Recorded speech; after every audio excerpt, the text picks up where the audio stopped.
Welcome back to Rewilding, the sustainable landscape design series that teaches you how to rewild your backyard with conservation and sustainability in mind. My name is Emma, and through this series, I'm going to be transforming my 3.5 acres of wild forest into a sanctuary for wildlife. After moving to this magical home last August and experiencing quite a few disasters along the way, I am bringing you on this journey of boosting biodiversity by removing harmful invasive species of plants and introducing new native ones. It is officially springtime here, which means it's time to start planning that landscape design you have always dreamed of, myself included. It's actually insane seeing the house at this time of year where this tiny little creek behind me was completely overflowing and almost up to my knees at one point last summer. Oh, the disasters that happened even in just that first week of living here. But it really got me thinking, what is actually growing here and how can native plants help with planning out my landscape so that it doesn't happen again? Because one thing I didn't know about native plants is they can really help with things like erosions and flooding. If you're wanting to plan a backyard oasis of your own, no matter how big or small, where beauty has a deeper meaning, then you are in the right place. So make sure that you're subscribed to my channel so that you do not miss any of the next upcoming videos that will be exclusively shared here on YouTube. I'm working with a local horticulturist and native species specialist, Jeff Collins from Rewilding Landscape Designs, to help me better understand what's growing in my forest, and more importantly, how it is impacting the ecosystem here. Restoring habitats isn't all that I have planned though. With the help of expert landscape designer Trent Brown from Groundbreak Design, he's going to help me better see the potential in my property and understand how to revamp unused areas to be more functional and enjoyable to spend time in. If you're anything like me, just the thought of developing and designing your yard is super overwhelming. And that's why in this series, I will be sharing every step of the way from concept to construction. Okay, but first let's rewind to when we all first met last October here at my home in Chelsea, Quebec. So I'm Trent Brown, founder of Groundbreak Design, which is a landscape design firm that specializes in taking homeowners' yards from this place of like stress and anxiety and overwhelm for them, and we turn that into just places that they love spending time and it sort of pulls them outside to use them.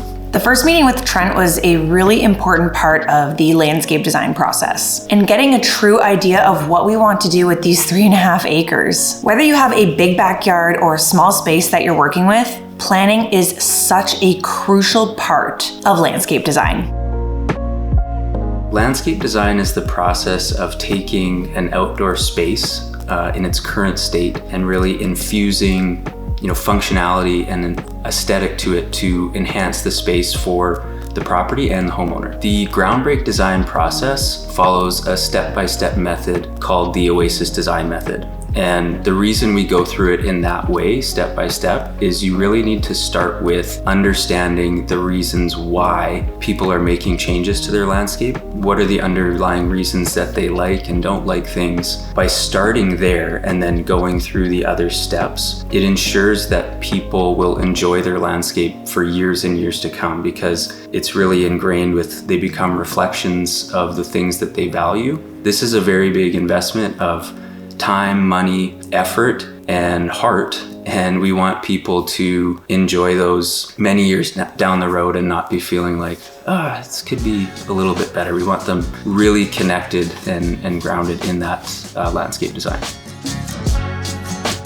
The first part of this journey really began with meeting Trent, where we spent some one-on-one time getting to know each other so that he could have a better understanding of my lifestyle, what's important to me as a homeowner, how I like to spend my time outdoors, and the way I foresee the future of our home.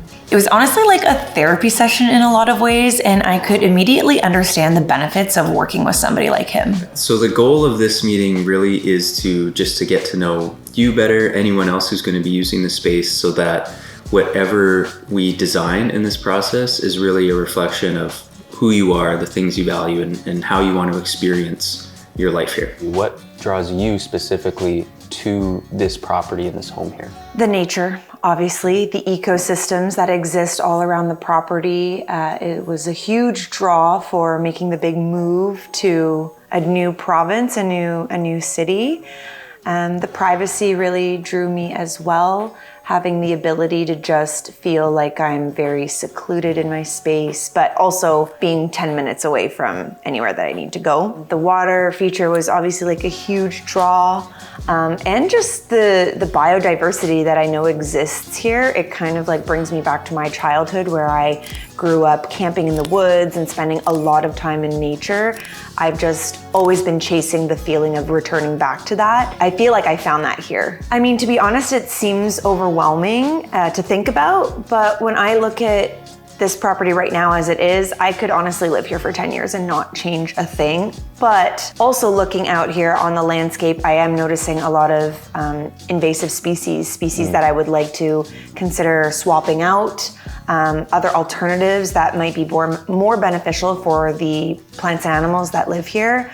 I obviously consider myself an environmentalist and a steward of the land, so that's really important to me, is creating a habitat and ecosystem that is welcoming to the native flora and fauna. Food security is also important to me. I'd love to grow my own food.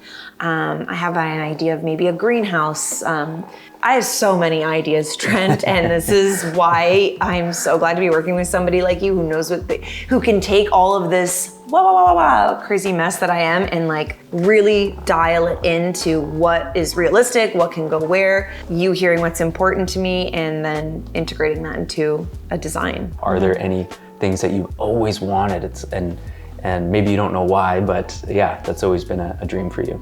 I would say some of my dream elements are maybe creating like more little spots for a little frog pond. I also love moss. I would cover everything with moss if I could. So if that's something that we can think about. Other things that I would dream about having is a medicinal herb garden. I'd really just love to grow any sort of medicinal healing herbs that I can go and cut myself and put in my tea or dry for myself. All herbs, even if they're not medicinal. Rosemary, basil, cilantro, I'd love to have a really epic herb garden so I just have fresh herbs all year round. Like that is a dream. Next step would be to actually take a walk around. Let's take a look at some of these things and talk about some ideas. Let's do it. All right.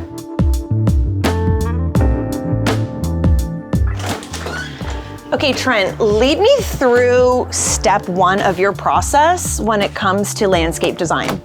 Yeah, so the most important step, in my opinion, is this first step, which is understanding, who you are a little bit better, the property, why, this home speaks to you, and what your goals really are for the project. Yeah, it's really just getting to know you, the space, and how those two things are going to interact while you live here.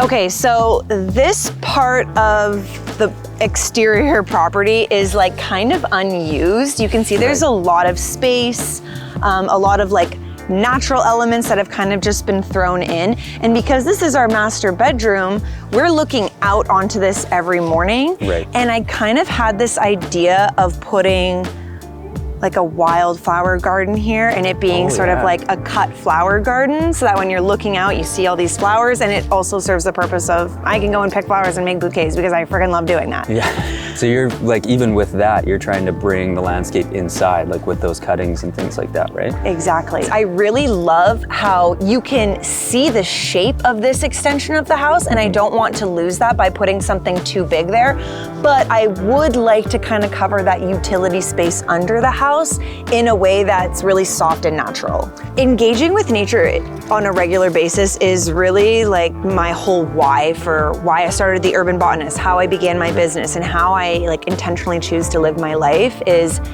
and I found that space here in this area is I'm able to go outside, and whether it's even just sit in the forest and forest bathe or walk around my land and discover the different species growing here that I can cut or propagate or even just photograph is super important to me because it just brings me closer to nature and it just makes me feel super grounded and connected. And that is very much the vision for this entire project is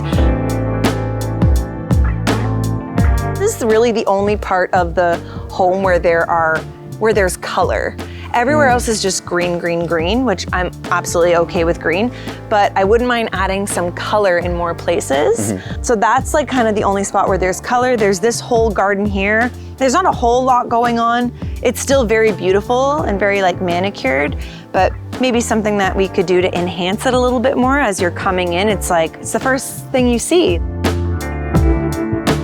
After doing an initial walkthrough with Trent to go over landscape design specifics, I was lucky enough to also have local conservationist and native species specialist Jeff Collins from Rewilding Landscapes, who is joining us on this project to keep sustainability top of mind. Rewilding is a bit of a buzzword right now. It's going around newspapers and online, and in every single instance, it means something different.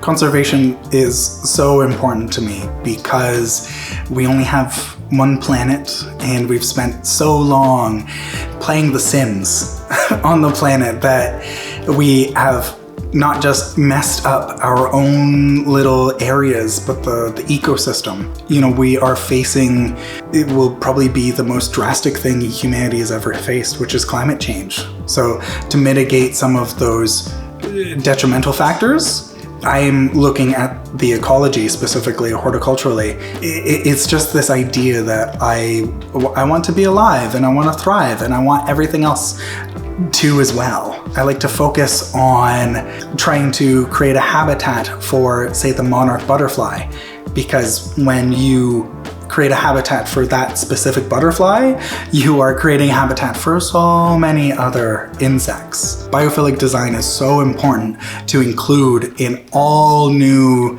design features, whether it's a skyscraper or your cottage garden. Because we have a mental health epidemic, we have climate change that we're going to have to mitigate the risk factors. We have decline of so many species, like the monarch butterfly is on the endangered species list. Fireflies are close, like those are insects. So it like blows my mind that there are insects on the endangered species list, because they outnumber us like 1 billion to 1.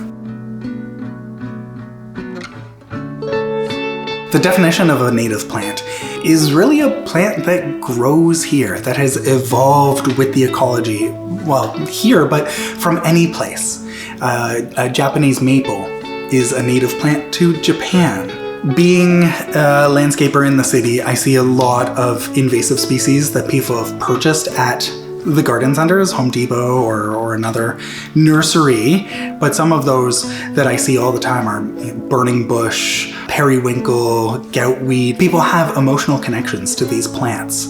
So when I tell them that their favorite pink bush is invasive, a lot of the time people feel kind of hurt about that, and not just because it was their favorite plant, but also because they feel betrayed by the garden center. So I try and find a replacement, something like for like, so that even though someone is losing what they feel is like one of their favorite plants, I can replace it with something that gives them that beauty. Well, the snow is actually really starting to melt here on this beautiful spring April day. It has truly changed so much from the fall through winter to now. I am definitely starting to feel so much closer to bringing these ideas and strategies of how to rewild this land to life. I also cannot wait to share the absolutely epic designs that Trent has only just recently shared with me, and also which plants Jeff has specifically selected to replace the invasive species that are growing here. Guys, the design that Trent created is truly so epic. I am so freaking excited to share it. And also start chipping away at each project, which will have its own set of pain points, no doubt. So stay tuned and make sure that you're subscribed, and we will see you in the next video.